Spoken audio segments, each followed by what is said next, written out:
Suppose that Mary Magdalene would have asked Christ Jesus in conversation one day if he, the healer of humanity, ever found himself in a situation where he had failed to achieve a healing. How would he have answered? He might have answered, as he always did, that God alone is omnipotent. He might have added that he is not God, but is merely a leading-edge explorer of the Christ, in which the fullness of God comes to light. He might also have added that he rightfully assumed this title because the title pertains to everyone of humanity. He would say that he had always identified himself as an exemplar of the Christ, but never as someone standing apart from humanity or above it. He might say that he is pioneering the title Christ for everyone, because somebody has got the ball rolling to inspire humanity to uplift itself to the Christ level that is its native domain. He might further add, in conversation with Mary, that there is a lot of healing yet to be accomplished on this path. He might cite as an example the case of the healing of the biblical Adam and Eve that is far from being complete. He might begin with saying that the Adam and Eve story is the story of humanity squirming under the thumb of empire and under the heavy hand of the system of oligarchy. Oligarchy is a system of empire that maintains itself with debilitating terror that is forcing humanity to keep itself small, docile, impotent, and impoverished. In this context, the Adam and Eve story illustrates the tragedy of a victimized humanity and its willing subjection to a process that is designed to destroy it from within. In the Adam and Eve story, the names Adam and Eve are synonymous with a grand rape inflicted on the human soul, which is still continuing, including society's willing subjection to the process. The grand rape on the soul is the core of that story. Rape on the soul is the worst kind of rape there is. It can't get any worse than that. Sexual rape is a mild part of the process. Nor has the Adam and Eve case of this rape been fully healed. The Adam and Eve story was written a long time ago. Some people see it as an alternate creation story. In real terms, it is far from being that. The divine creation is done and complete in the sequence of the scriptures where the Adam and Eve story begins. Nor does the story make any sense as an alternate creation story. In the story, God fashions a man out of a pile of dust that he breathes life into, and then takes a rib of the dust creature and fashions a woman from it that he gives to the dust creature as a plaything. He also builds a garden for them both, rich with a profusion of fruit trees for easy living, but with a tree of poison standing in the middle that he commands his created people not to eat of, lest they die. He also creates a snake that inspires the woman to disobey the command and eat of the forbidden tree, saying to her that eating of the tree wouldn't kill her, but make her wise as God himself, to know good and evil. The story tells us that the woman ate of the wisdom fruit, and gave to Adam her husband, who ate likewise. Having done this, both find themselves naked and ashamed of it. Then, when God recognizes what they had done, he responds with anger and banishes them both from the garden of easy living. He condemns them to scrape a living from the raw earth. That's how the Adam and Eve story ends. In real terms, the story doesn't end here. It really just begins to unfold. The story comes to light as a satire with a great paradox that the writer of the story invites society to resolve.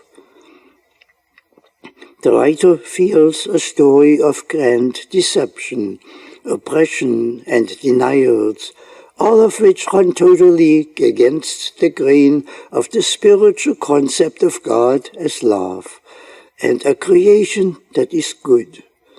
So what about it? In this story, God lies. He deceives men and sets up a stage for conflicts. He also creates a tempter who urges disobedience. Then he punishes his divine creation for its disobedience. He punishes its quest for wisdom.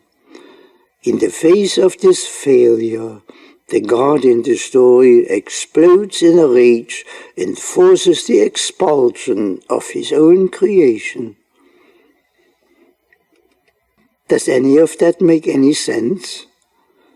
No, it doesn't. Nor is it intended to make sense.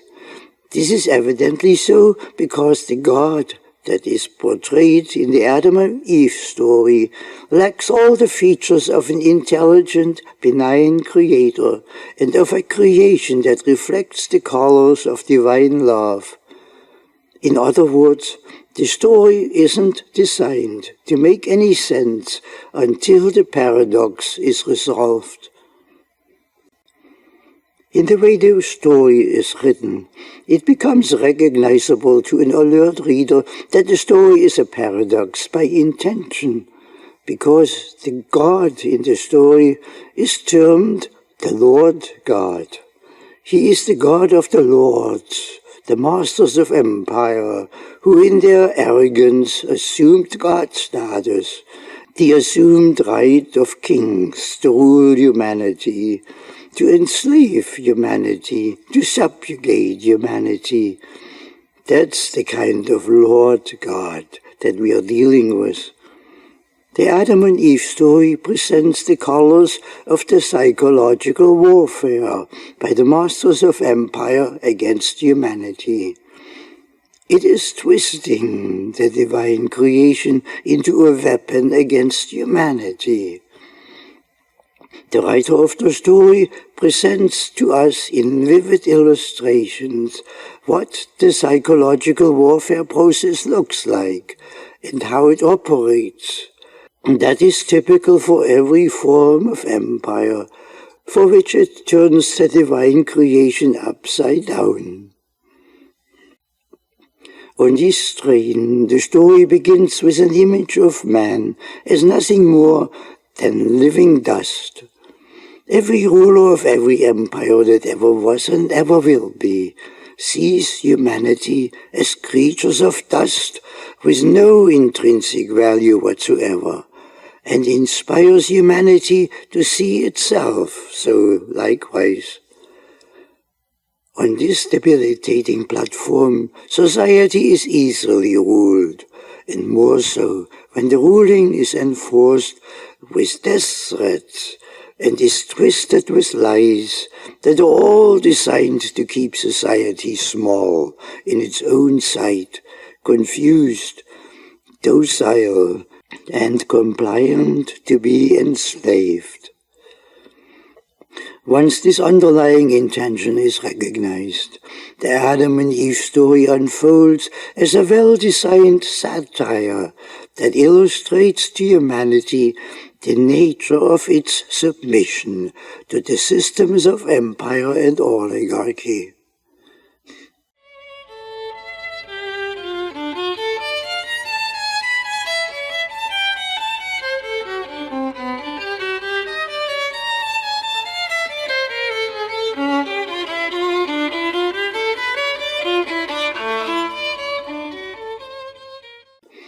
The biblical story may have been written by an insider of the oligarchic system, or someone who understood it, who aimed to expose the inner emptiness of this system and its great danger to humanity that few people were aware of even at the earliest stages of the dawn of empires.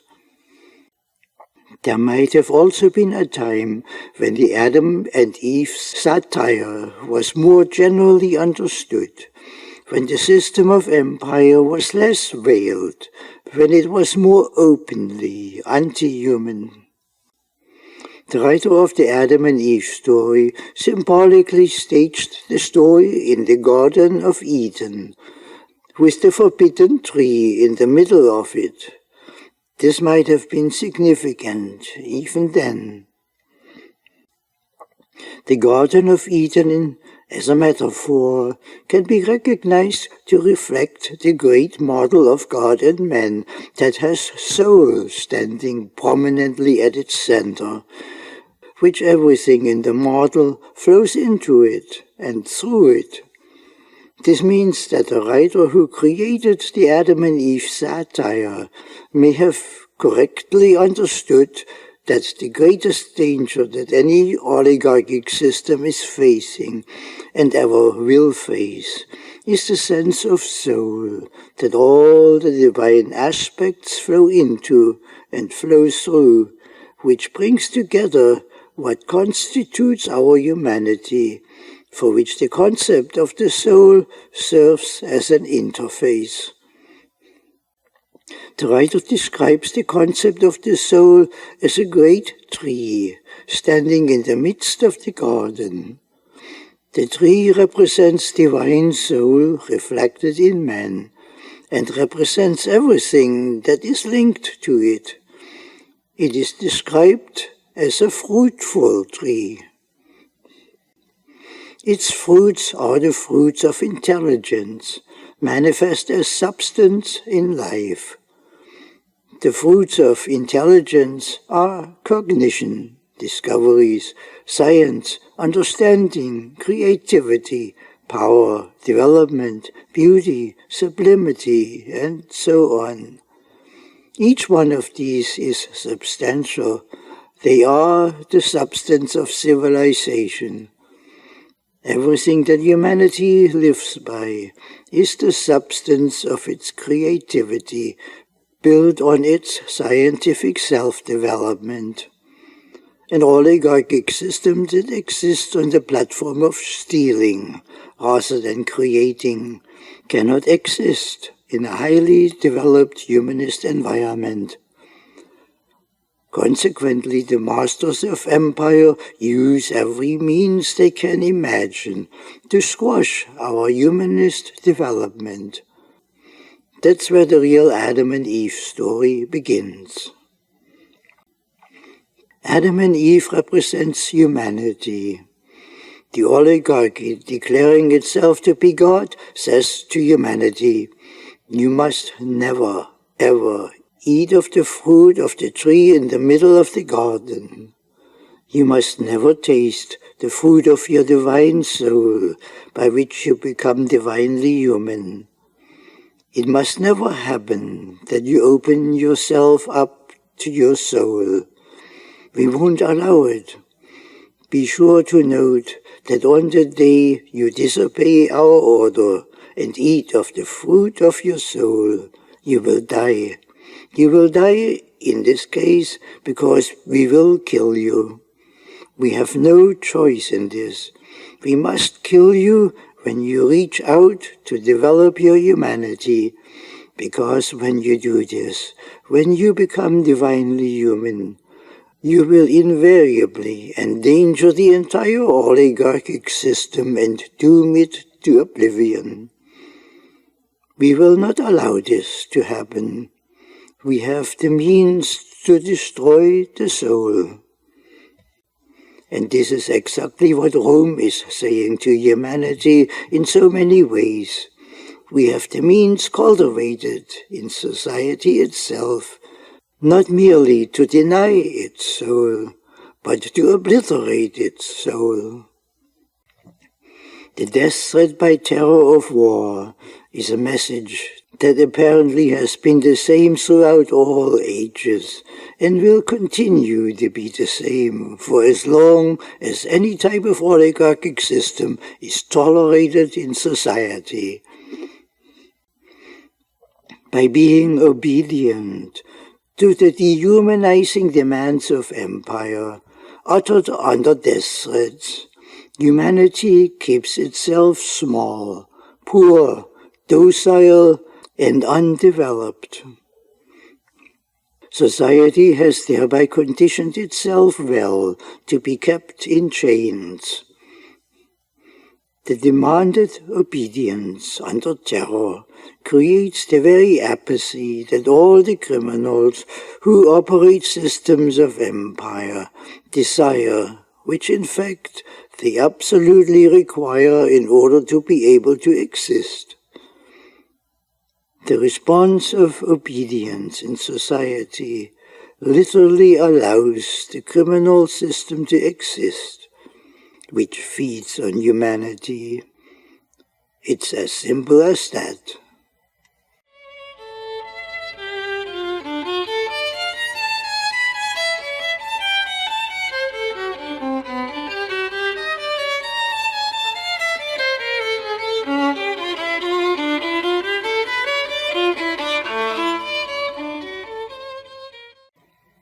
Of course, a man is always a man, no matter how great the threats are.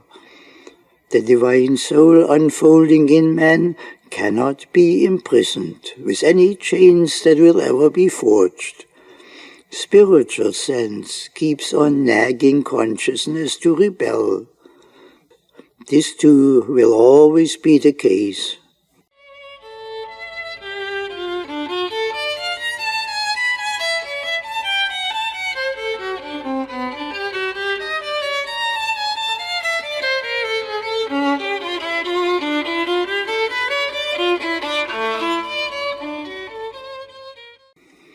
So it is that whenever spiritual sense stakes its claim, when humanity tastes the fruits of its soul, the masters of empire do react, and they do react sharply. Jesus points out that they must react, because their very existence is at stake at this point. They really have no choice but to react sharply unless they would allow their system of thievery to be shut down by humanity. They sooner shut humanity down. Sometimes the masters of empire react with war. In most cases, however, they react by slandering the spiritual sense of humanity. They slander the spiritual sense of man. They slander it viciously by referring to it as a lying snake. One can hardly imagine a more slanderous analogy than that. The spiritual sense of humanity is nothing less than the Christ, which is God's self-revealing truth speaking to consciousness. Thus the masters of empire literally slander God's Christ, reflected in humanity's innermost voice, by calling it a lying snake. Great tragedies result for humanity when society swallows the slander. The tragedies are rarely imposed directly. They typically happen as a consequence when humanity follows the masters of empire's slanderous script, with which humanity commits rape upon itself. Typically, society follows the script to the letter. It lays itself down to die at the master's feet. As a consequence of the script of the empires, represented by the Adam and Eve story, the fruit of the soul remains rejected by humanity and is thereby kept out of reach. Society thereby rejects every item of its profound spiritual sense as a lie. The culminating sin on this train of tragedy that defines our spiritual sense as a lie, to be avoided like the plague, is that it overturns the color of divine love in the sight of humanity, and terms it likewise a lie, to be avoided in thought and its dealing with one another.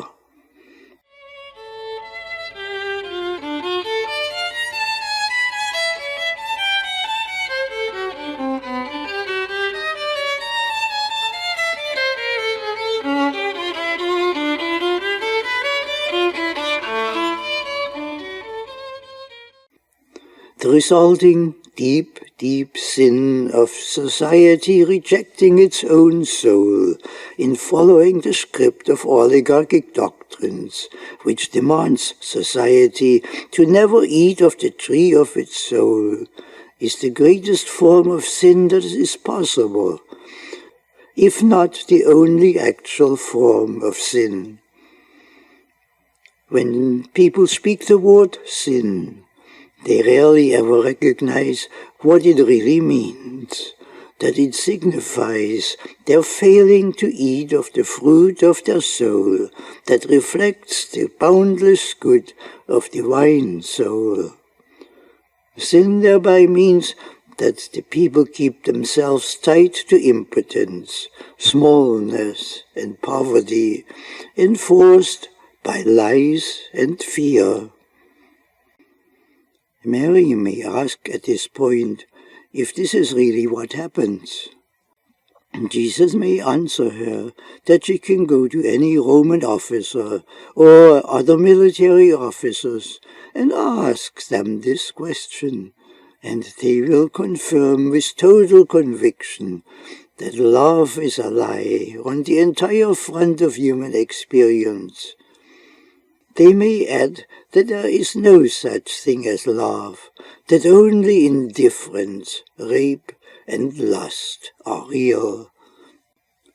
They would say that almost everyone who is born into the world is born on the platform of lust and rape. Jesus would differ.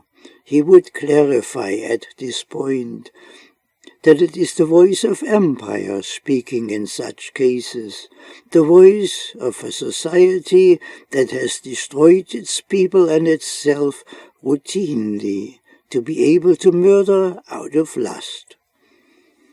Empire is inherently at war with humanity, and always has been. The resulting lust for killing is not condemned in the halls of empire, but is hailed. The deep raping of humanity is termed power. The warring legions go out on their missions to plunder and murder and enslave in grand orgies of military might, in support of the empire that owns them. The legions of the dead at heart destroy everyone in their way who lack the means to resist. Love is not allowed to be a factor on the fields of power, to interfere. Whoever speaks of love is labeled a snake, talking treason. On these paths, Rome became amazingly successful in destroying civilization, by which it is now destroying itself. The masters don't realize that the sword is recursive by its very nature. It always is and has been that, and will be so for as long as the sword is wielded, because murdering is rape on humanity on a grand scale, and is recursive because it blocks humanity's connection with its soul. The rapist thereby, wherever it may be, whether it be an individual or nation, is invariably committing its rape against itself that diminishes its sense of humanity. That's what causes empires to fall. Of course, the Adam and Eve story doesn't end here. It doesn't end with the showers of destruction when the path to the soul is blocked. It just gets going here. The Adam and Eve story stands on higher ground than subjection to empire and the forces of inhumanity, because the spiritual sense of our divine humanity cannot really be blocked and be defeated.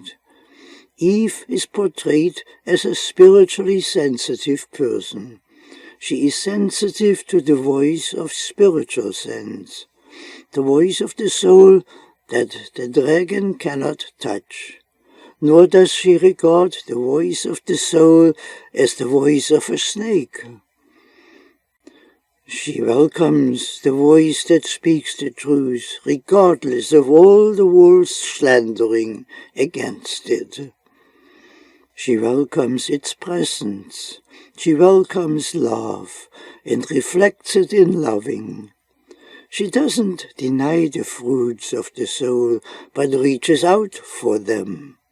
She cherishes her unfolding soul sense and the wisdom that flows from it, its beauty, loving, intelligence, creativity, productivity, even the fire of passion for living that she feels in her heart.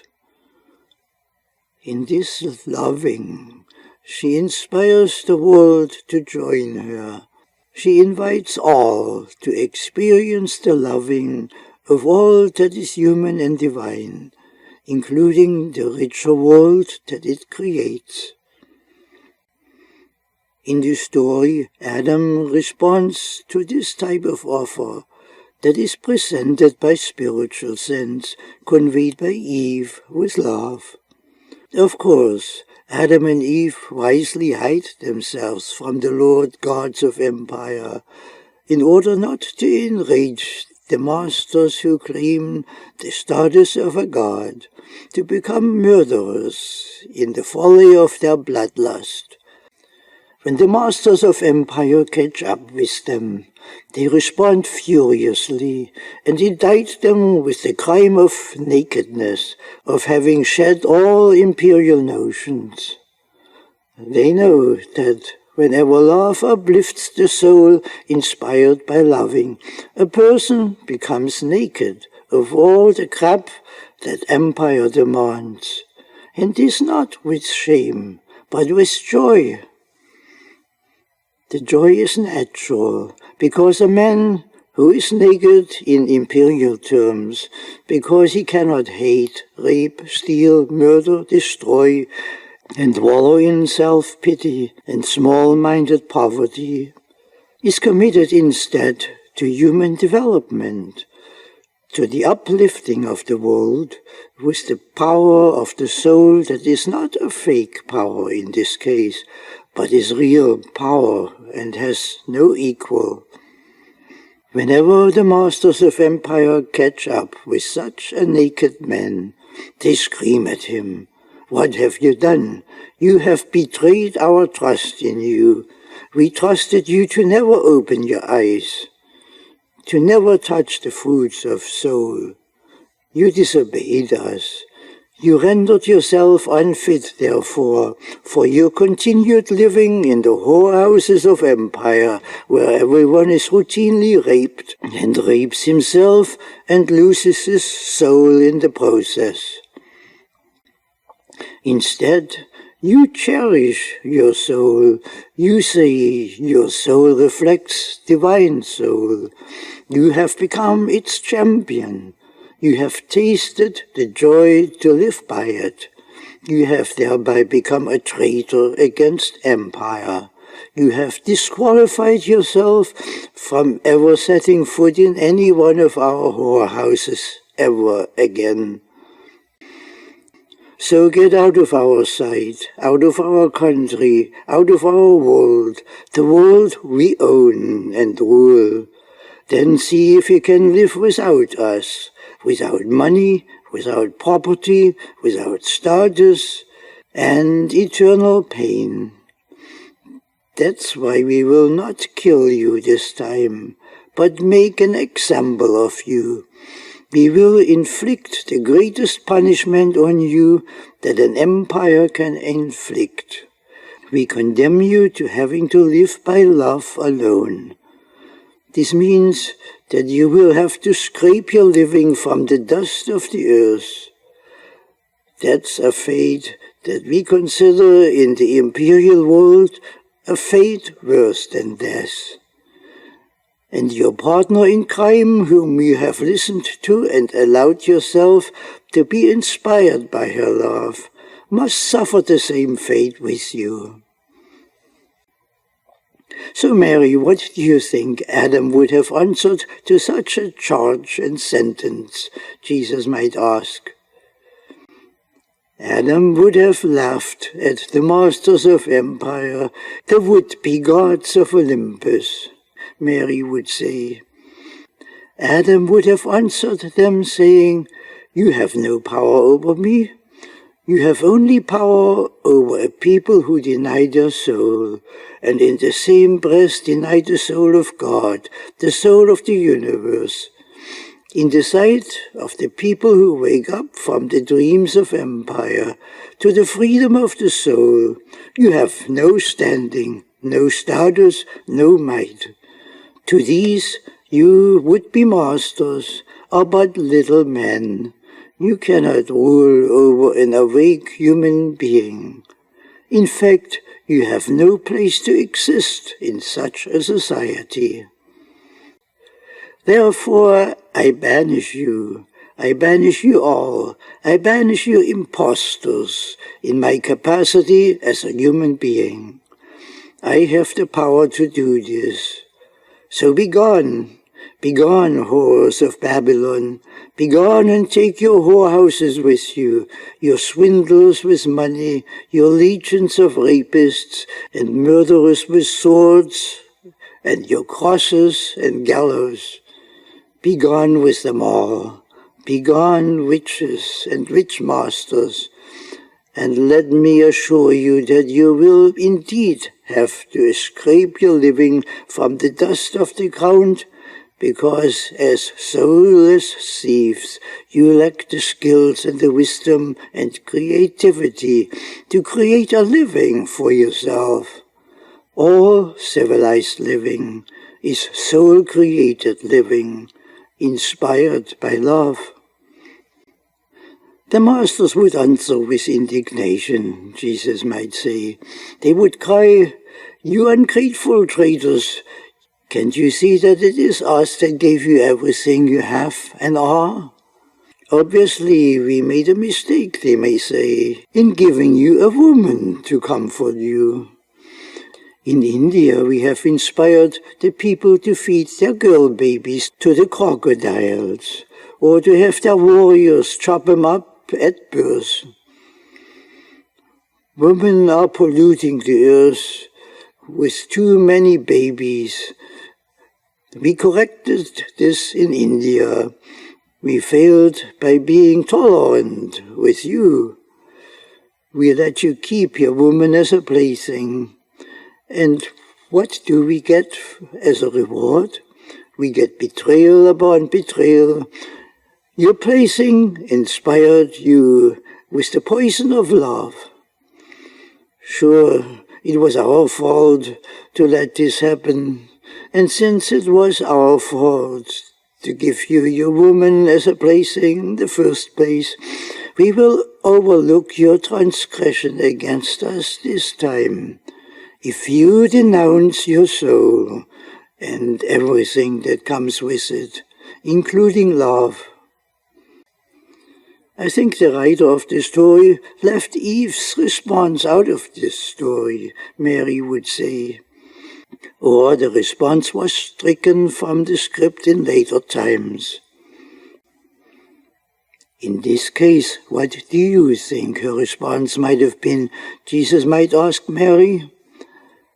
How would Prometheus have answered Zeus, the chief of the gods of Olympus, who represents all the masters of empire in ancient mythology? Prometheus would have answered the false gods, I am the Christ. I am the image of the living God. I represent all that God is, and I will freely inspire man to recognize what man already is and has. God is reflected in man. I, Prometheus, inspire humanity to understand itself and to be in love with what it sees, because man truly already includes all.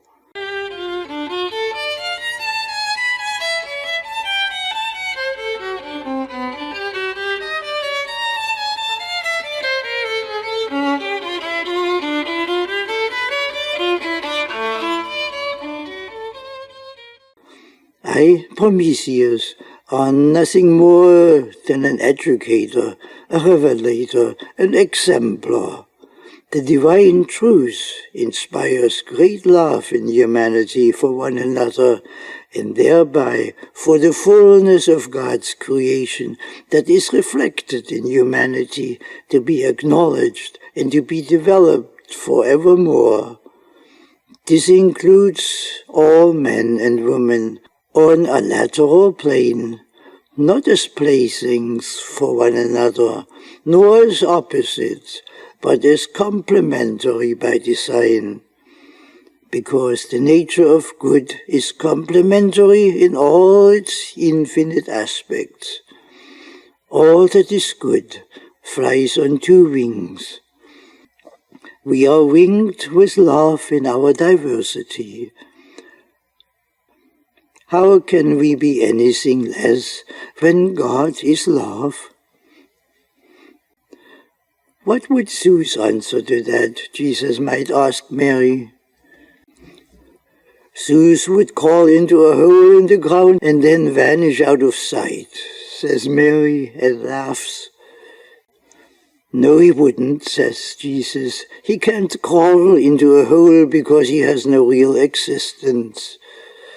Zeus exists only in the imagination, as does the system of empire that he represents.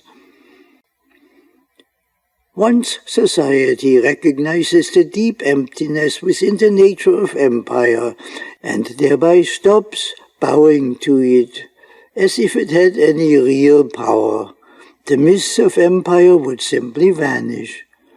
This overturning would end wars forever. Wars are inspired by the dreams of empire that exist only in the imagination. When the myth is dealt with, wars will end. Wars end at the decisive point because the deceptions that empires feel are overturned and overcome at this point. Of course, until this point is won, no one stands secure.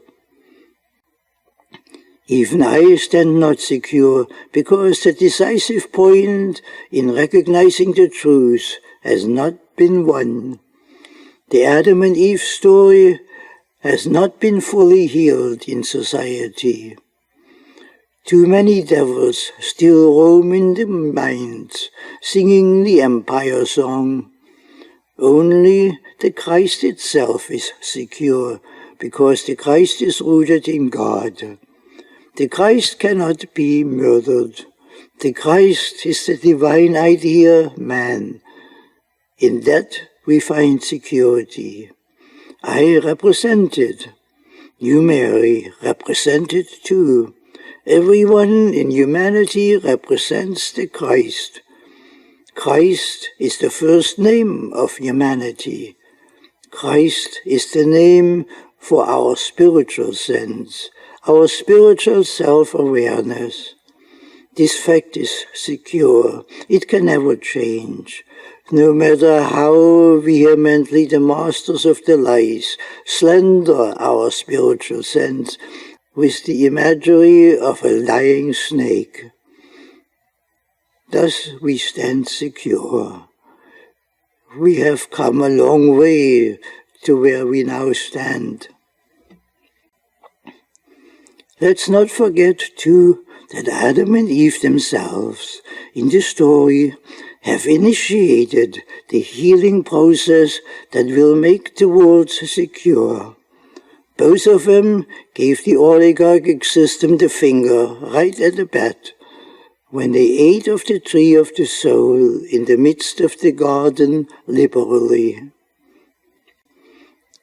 They have experienced in the story that the embracing of spiritual sense, the sense of soul, does indeed make one wise, as the much slandered voice of inspiration had suggested, that spiritual sense makes one wise to know and understand that divine alone is real, with real substance and real power, and that the mythological opposite is but an empty dream, that one simply lets go to fall into oblivion. The healing of humanity that was started in the Adam and Eve story will be complete one day. This will happen when it is no longer deemed a mortal sin to laugh, to partake of the fruit of the soul in the midst of the Garden of Eden. When the sin that says no to the soul that reflects God is overcome, which may be the only form of sin that exists, then the world will be at peace, and a new era of civilization will begin. How long it will take for this point to be reached cannot be foretold. It is not a function of time, but of humanity's awakening to its spiritual sense, the sense of the soul. The healing can unfold in a single day, or it may take thousands of years to complete. In the allegory, the process has started. The healing process started with one alert person reaching out for the Christ, the vitally important scientific knowledge of the allness of God, good, and the corresponding emptiness and nothingness of evil. Eve started that process. She was the first Christ healer in the biblical sequence. She was the pioneer who reached for the vital scientific knowledge on which the freedom of humanity rests, which all the lords in the world and their Lord gods have screamed throughout history must never be touched. Eve defied them as a human being, as a Christ representative. She ate to the full and is healed thereby. Also she gives to Adam thereof, and he does eat. However, he does not reach up to the divine tree by his own initiative. He is merely dragged along by Eve. This means that the full healing of Adam, who represents society at large, remains yet to be accomplished. Had he reached up by his own initiative, he would have stood beside her actively, instead of remaining passive. Thus, the writer of the Adam and Eve story correctly identifies the challenge that humanity must meet for its healing to happen. And he was correct in presenting the challenge in the manner it is presented. History has borne him out on that. Every spiritual pioneer in the history of humanity stood alone on pioneering ground, attracting at best a few passive followers for a season. That's why every renaissance in history has failed and faded into oblivion. The writer of the story seems to say that the greatest obstacle that humanity is facing is not the fascism of its oligarchy, but is its own smallness in mind, with which society keeps itself passive, which allows fascism to have its mythological existence that the small-minded tend to bow to. The editors who compiled the Bible as a book were also correct in placing the Adam and Eve story immediately behind the actual creation narrative with which the Bible begins, and which is the only creation narrative that actually exists in the Bible. This narrative of spiritual creation is likewise scientific and symbolic. It is a profound spiritual narrative in which all is good and God is all. Naturally, the scientific model that we have developed in Mother's Academy, our great model of God and man, reflects all the essential aspects of the days of creation, from divine principle to God's full expression. Nothing unfolds passively here, anywhere on this line. In this context, the Adam and Eve story presents not a revision of the divine creation, but presents the great challenge that we cannot evade of coming to terms with the divine creation proactively.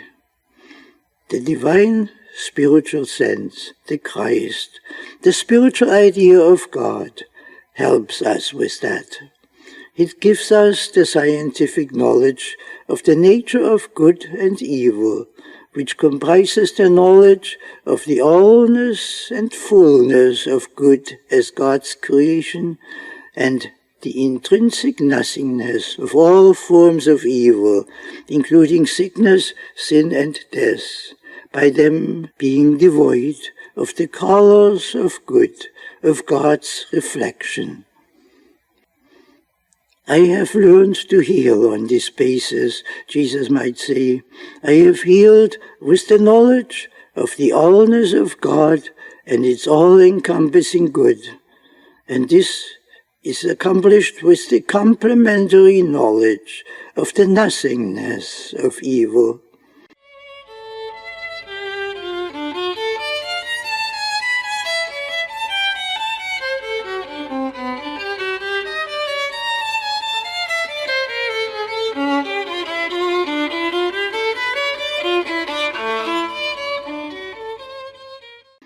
This means that evil and disease are not contrary to divine reality in the scientific sense. They simply have no reality at all, no standing, no existence, no claim, but that of an empty myth. The knowledge of the intrinsic nothingness of evil complements the knowledge of the allness of good, of God and of God's creation. On this complementary basis, I heal the people easily.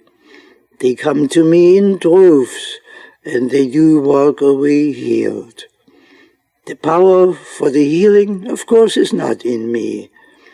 It manifests the dawning recognition of the forever complementary duality of the allness of God, good, and the necessary nothingness of evils, such as sin, sickness, and death, which don't bear the colors of the divine.